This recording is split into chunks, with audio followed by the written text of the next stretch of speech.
সবাই একসাথে, চলো হারিয়ে যা।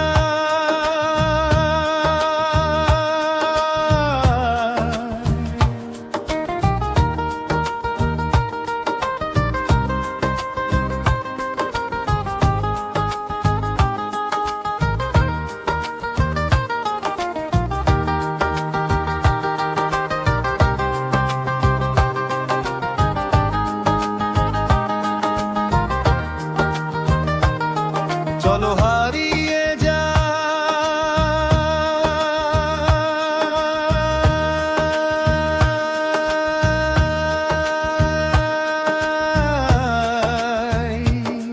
চলো হারিয়ে যাই, থাকবো নাই বদ্ধ ঘরে। আজ মন বলছে হারিয়ে যেতে, তাই চলো সবাই একসাথে, চলো হারিয়ে যা।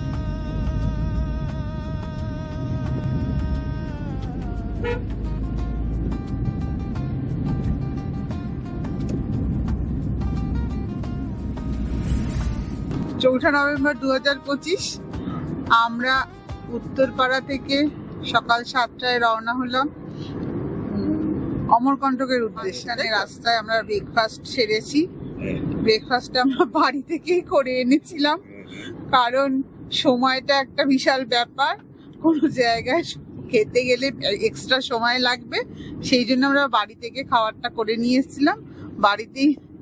বাড়ি থেকে আমরা লুচি তরকারি বোঁদে এসব নিয়ে এসেছিলাম। গাড়িতেই চলতে চলতে আমরা ব্রেকফাস্ট সেরে নিলাম, চা ব্রেকফাস্ট সেরে আবার আমরা কফিটা খাবো।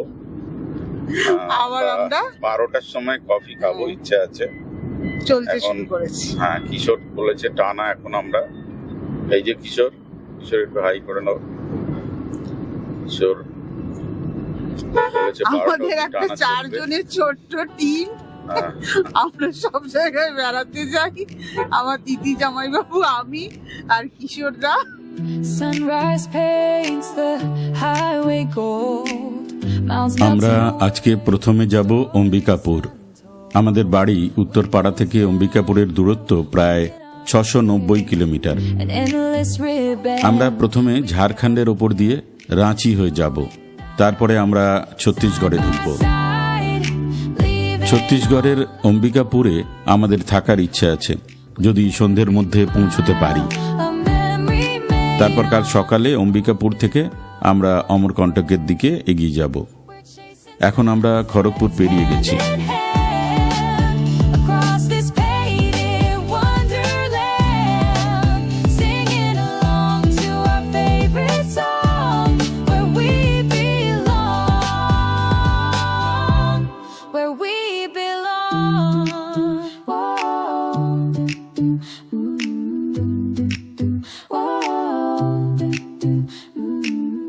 Dusty towns and roadside diners, sharing secrets, becoming shiners, sparkling laughter under neon signs. These fleeting moments, precious finds.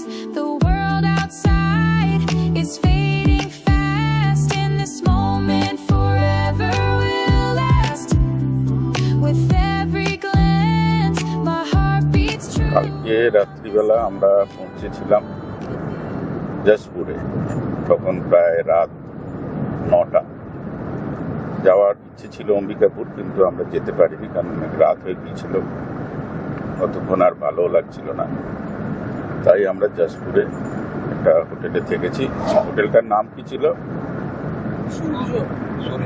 Hotel সূর্যা। রুমটা খুবই ভালো ছিল, আমরা সেইখানে ছিলাম। আর ওখানে একটা ভদ্রমহিলাকে ফোন করে দিতে তিনি আমাদের খাবার দিয়ে গিয়েছিলেন। কিছুটা পরে আমরা বাচানকমার জঙ্গল বেরোবো, তারপরে আমরা পৌঁছে যাবো অমরকণ্টক। বাগিচা 55 কিলোমিটার। বাগিচা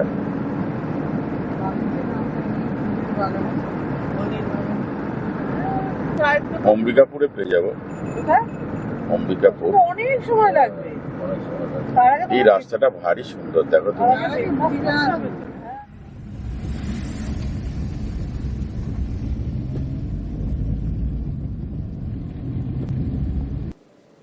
ভারী সুন্দর পাহাড়টা, দূরে লেখা আছে ওং নমঃ শিবায়।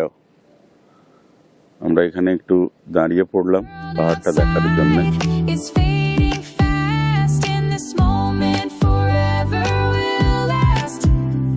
With every glance, my heart beats true on this open road with you.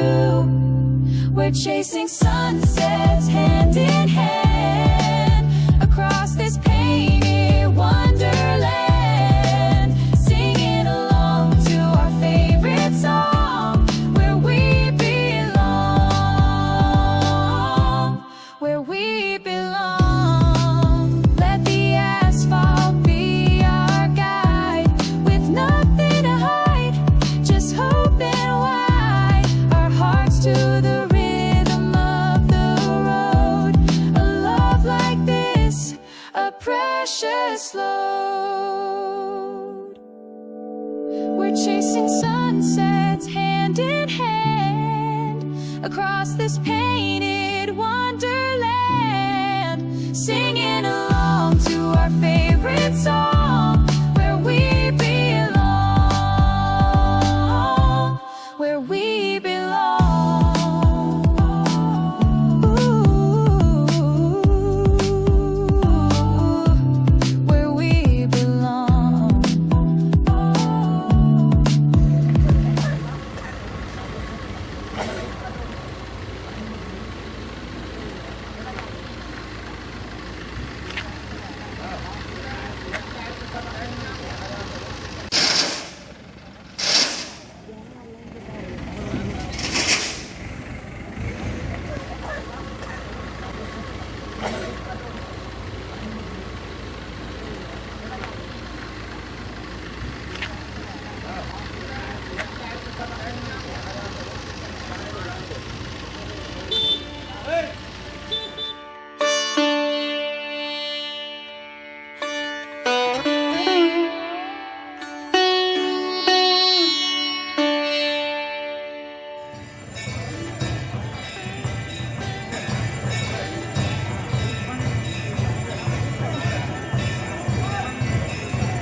Amarkantak মধ্যপ্রদেশের অনুপপুর জেলায় অবস্থিত। বিন্ধ্য ও সাতপুরা পর্বতমালার সংযোগস্থলে 1057 মিটার উচ্চতায় এই অমরকণ্টক অবস্থিত।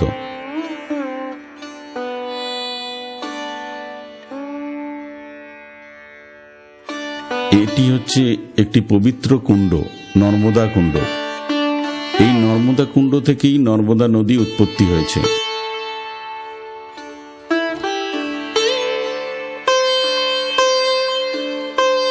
হিন্দু পুরাণের মতে এটি ভগবান শিবের ধ্যানমগ্ন অবস্থা থেকে সৃষ্টি হয়েছিল।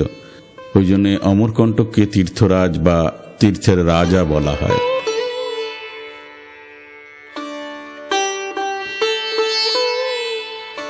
রেওয়া নায়ক নামে এক ব্যক্তি এই মন্দিরটি প্রথমে নির্মাণ করেন।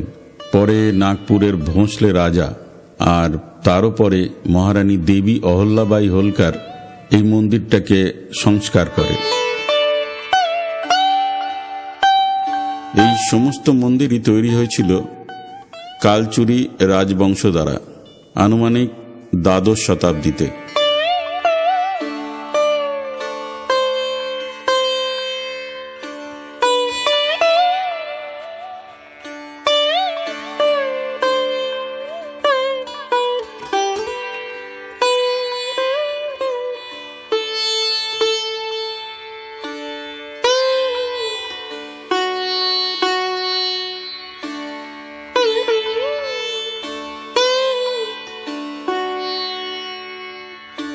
এটি শ্রী যন্ত্র মন্দির।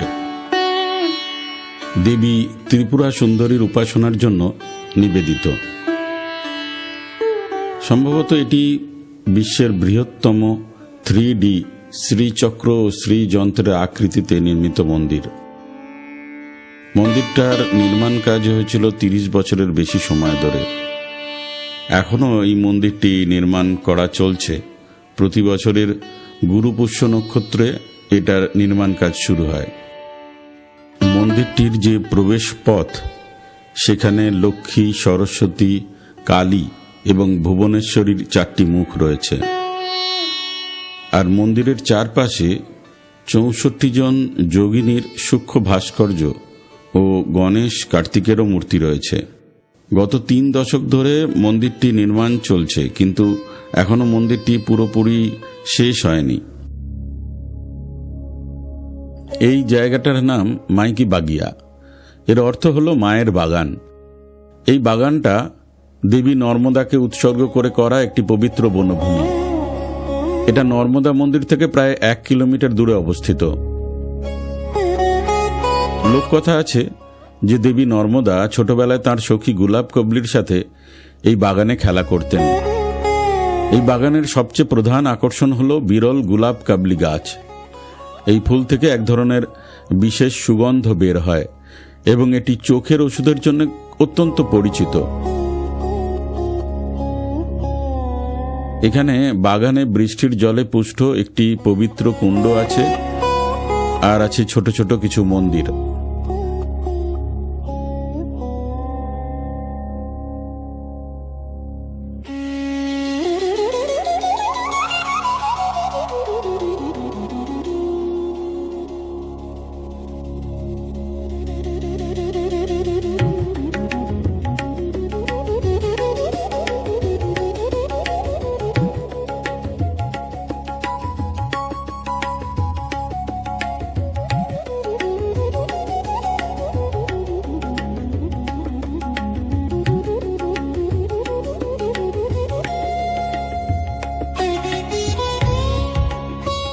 এই মন্দিরগুলি হল অমরকণ্টকের প্রাচীন মন্দির। এগুলো কালচুরি রাজবংশ দ্বারা নির্মিত হয়েছিল।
আমরা এখন চলে এসেছি দুধধারায়। এটা নর্মদা নদীর ওপরই একটা জলপ্রপাত। এই জলপ্রপাতের উচ্চতা প্রায় 10 মিটার। জলটা যখন পড়ে তখন দুধের মতো ফেনা হয় বলে এই জলপ্রপাতটার নাম দুধধারা। আমরা এখন চলে এসেছি কবির চৌতরায়।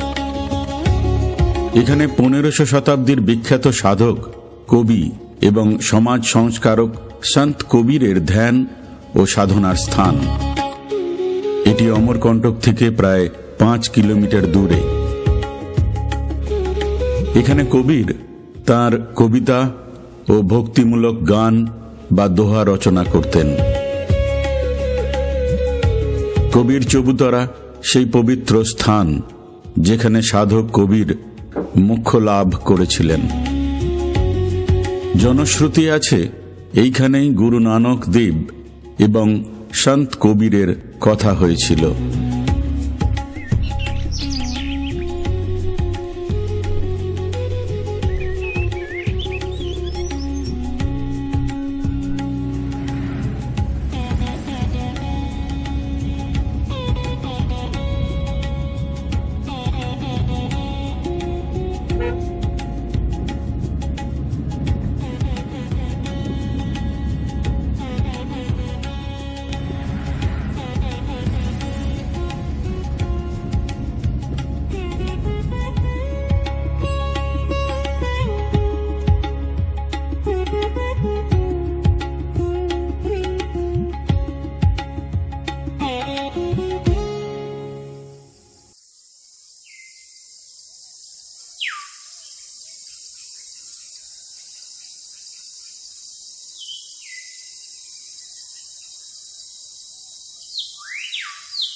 বান্ধবগড় 1952 সাল পর্যন্ত রেওয়ার মহারাজাদের ব্যক্তিগত শিকার ক্ষেত্র ছিল।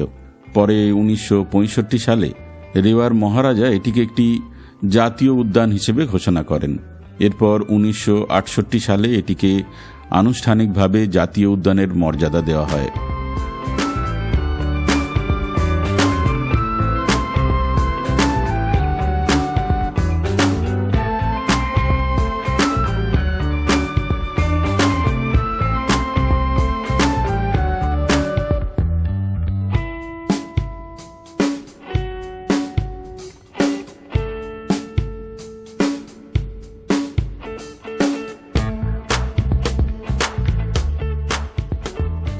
বান্ধবগড়ের জাতীয় উদ্যানের মধ্যে এই মূর্তিটি হল 10ম শতাব্দীর ভগবান বিষ্ণুর একটি বিশাল অখণ্ড ভাস্কর্য, যেখানে তিনি সপ্তফণাযুক্ত নাগ শেষ নাগের ওপর শায়িত আছেন। বেলে পাথরের এই ভাস্কর্যটিকে ভগবান বিষ্ণুকে মহাজাগতিক মহাসাগরে বিশ্রামরত অবস্থায় দেখানো হয়েছে। এই মূর্তিটি একটি মাত্র শিলা থেকে খোদাই করা হয়েছে, আর এর কাছেই ব্রহ্মা ও শিবও রয়েছেন। আর এর কাছ থেকেই চরণগঙ্গা নদীর উৎপত্তি হয়েছে।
রেণু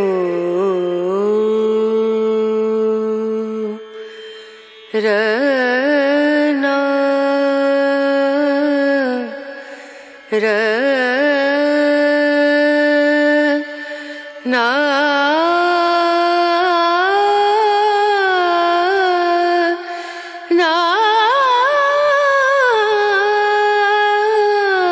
মধ্যপ্রদেশের জব্বলপুরে পাহাড়ের উপর অবস্থিত এই মদনমহল দুর্গ 1100 শতকে রাজা মদন সিং নির্মাণ করেছিলেন।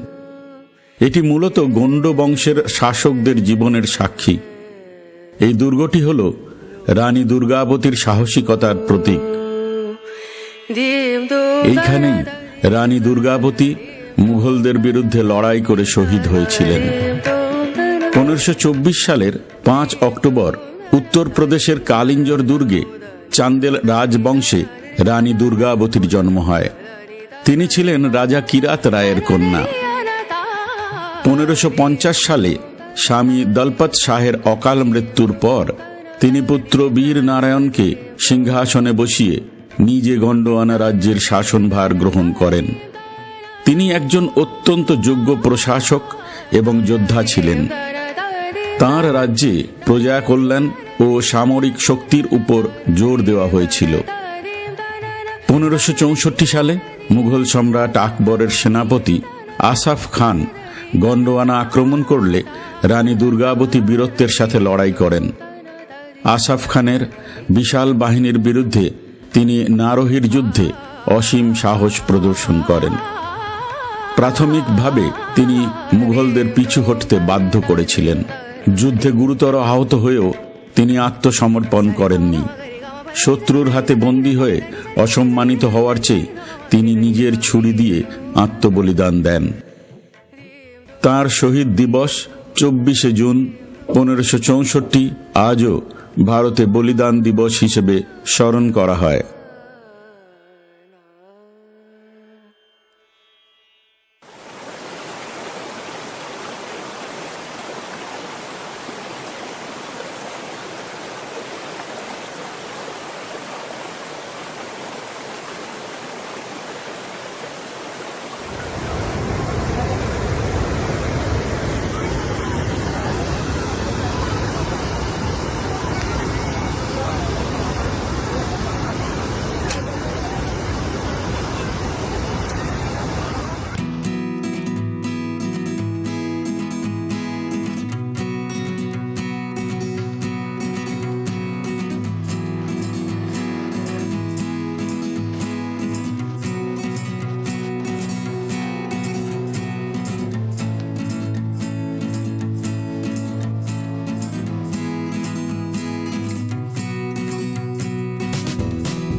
আজ 9 তারিখ 9 নভেম্বর 2025। আজ সকালে ব্রেকফাস্ট করে আমরা 10:30 নাগাদ জব্বলপুর থেকে বেরিয়ে পড়েছিলাম। রাস্তায় দুপুরের খাবার সেরে আমরা খাজুরহাও পৌঁছি বিকেলবেলা। হোটেলে জিনিসপত্র রেখে আমরা চলে যাই পূর্ব দিকের মন্দিরগুলো দেখতে। এই মন্দিরগুলো পশ্চিমের মন্দিরগুলোর থেকে কিছুটা ছোট। আমরা 3টে মন্দির ওখানে দেখেছিলাম।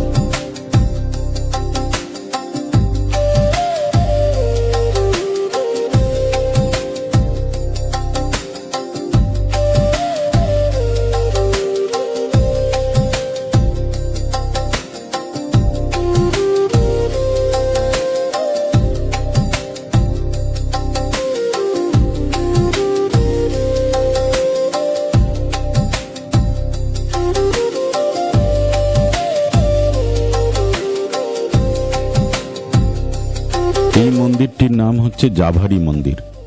এটা পূর্ব দিকের একটা অন্যতম মন্দির। এটি বিষ্ণু মন্দির।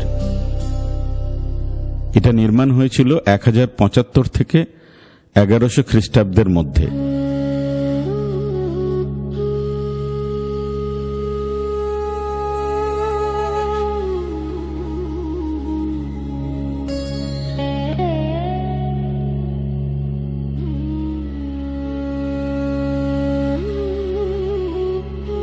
পূর্ব দিকের মন্দিরগুলো দেখে আমরা চলে এসেছিলাম পশ্চিম দিকের মন্দিরগুলোর কাছে।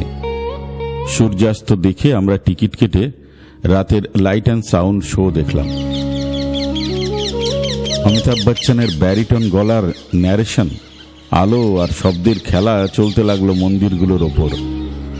অনবদ্য ছিল সেই শোটা দেখে আমরা তারপরে হোটেলে ফিরেছিলাম।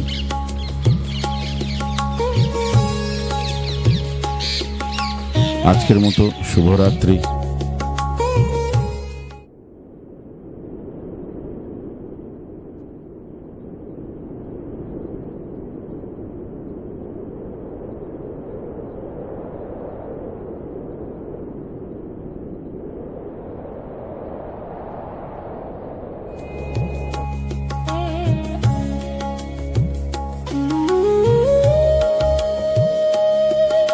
আজ 10ই নভেম্বর 2025। আজ সকালে আমরা এসেছি পশ্চিম দিকের মন্দিরগুলো দেখতে।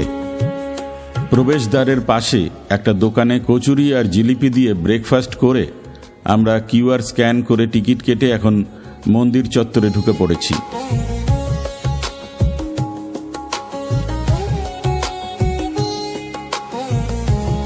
মধ্যপ্রদেশের ছতরপুর জেলায় অবস্থিত এই খাজুরাহোর বেশিরভাগ মন্দির তৈরি হয়েছিল 885 খ্রিস্টাব্দ থেকে 1000 খ্রিস্টাব্দের মধ্যে। এই মন্দিরগুলি নির্মাণ করেছিল চান্দেলা রাজবংশ। অনুমান করা হয় যে প্রত্যেক চান্দেলা শাসক তার জীবদ্দশায় অন্তত একটি মন্দির নির্মাণ করেছেন। তাই সমস্ত খাজুরাহো মন্দিরগুলি কোনো একক চান্দেলা শাসক দ্বারা নির্মিত হয়নি।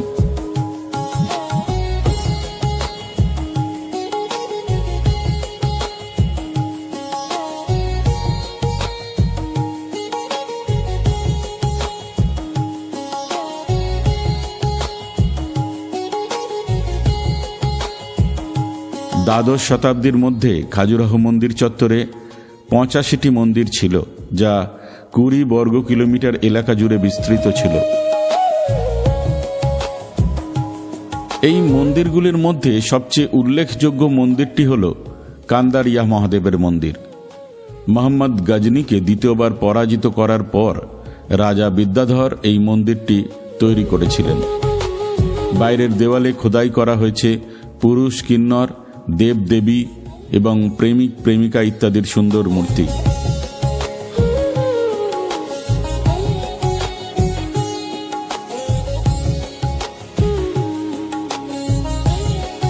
এক 1022 খ্রিস্টাব্দে আল বিরুনির বিবরণে প্রথম খাজুরাহোর উল্লেখ পাওয়া যায়। 1335 খ্রিস্টাব্দে ইবন বতুতার বিবরণও এর উল্লেখ রয়েছে। প্রায় 1300 শতক থেকে 1800 শতক পর্যন্ত খাজুরাহোর মন্দিরগুলি বনভূমিতে রয়ে গিয়েছিল। British engineer T.S.. বার্ড এই মন্দিরগুলি পুনরায় আবিষ্কার করেন।